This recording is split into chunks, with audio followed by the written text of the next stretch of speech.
nightmares in my head. I fear that the thoughts build up until I can't hear, that my mind fills up into a creature, and it haunts me somewhere much deeper. Anxiety filling up every space, no privacy, and silently it could build and build until you.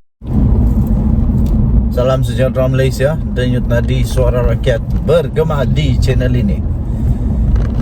Kemarin di dalam satu laporan media ada perkara lucu yang saya nampak seolah-olah Perikatan Nasional koyak habis, terutamanya Hamzah Zainuddin.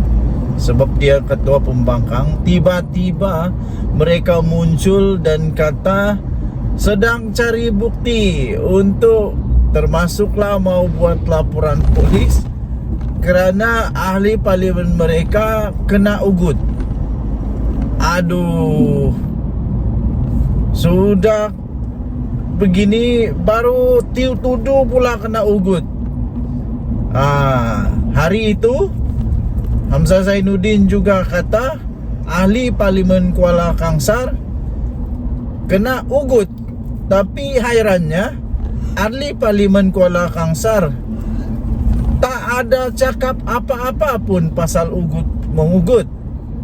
Dia juga tidak membuat apa-apa laporan polis kalau dia kena ugut, tak ada pun.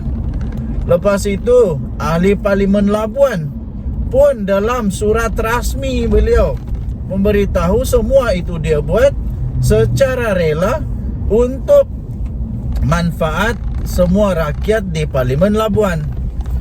Kali ini banyak persoalan yang timbul akibat daripada Hamzah Zainuddin kata kena ugut. Pertama, kenapa Hamzah Zainuddin nak sibuk-sibuk membuat laporan polis? Suruhlah orang yang kena ugut yang buat laporan polis, bukan susah.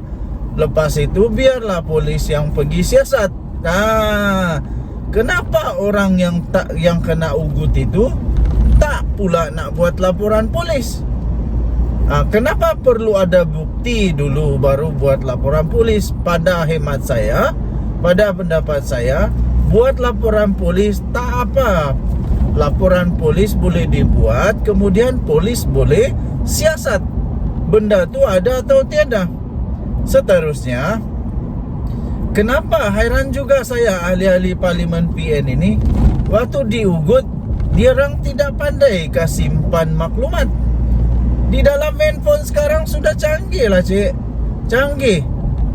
Kalau orang telefon, kalau scammer telefon, bukan main cepat lagi, boleh tersebar tahu. Kerana di dalam handphone ada kecanggihan. Canggih handphone sekarang. Boleh buat screen recording, boleh buat call recording, boleh buat macam-macam dengan handphone. Jadi tak susah-susah cari, tidaklah susah-susah cari bukti. Lepas itu, kalau ahli parlimen Perikatan Nasional tak reti, tidak pandai pakai handphone, belajarlah. Belajar apa guna handphone canggih. Ini yang saya heran nih. Jadi kalau betul, kenapa Hamzah Zainuddin mau tunggu-tunggu lama? Pergi buat laporan polis cepat-cepat. Jangan pula memfitnah lagi.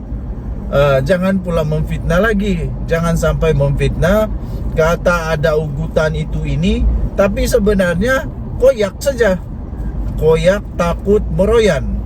Kerana ahli parlimen Perikatan Nasional nampaknya ramai lagi yang bakal mungkin condong, kata Sabuddin Hussein, condong untuk sokong Anwar Ibrahim.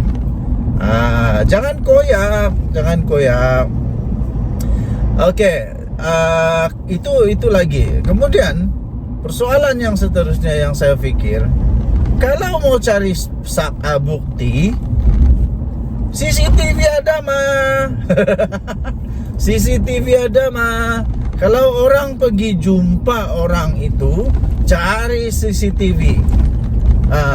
Takkanlah jumpa di dalam kereta pula. Takkanlah jumpa dalam kereta. takkanlah jumpa di tepi jalan. Aduh, kalau benda-benda yang rasmi, selalunya orang-orang yang berfikiran rasmi, berfikiran betul, akan jumpa di tempat yang betul lah. Kecuali lah MP Perikatan Nasional ini memang takut sesuatu perkara itu diketahui umum. Kalau saya, secara logiknya lah, kalau memang saya ada rasa saya bakal diugut, saya akan jumpa di tempat awam yang saya tahu saya boleh dapat bukti, saya boleh dapat CCTV, saya boleh rakam, saya boleh buat apa saja. Dan paling hebat lagi, saya akan telefon kawan saya untuk rakam dari jauh. Rakam dari jauh, buat pengintipan. Barulah mantap. Apalah, MP Perikatan Nasional ni tak reti kan nak buat benda tu. Ataupun takut-takut saja Hamzah Zainuddin sudah koyak, jadi terus adalah ciptaan cerita-cerita begitu. Harap-harap bukanlah.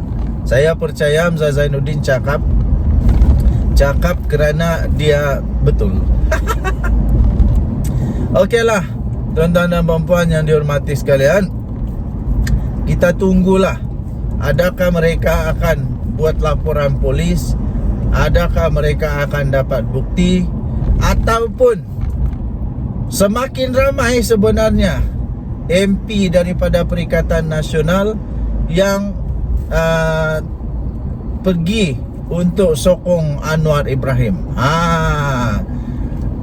Semakin ditekan, semakin kuat, ataupun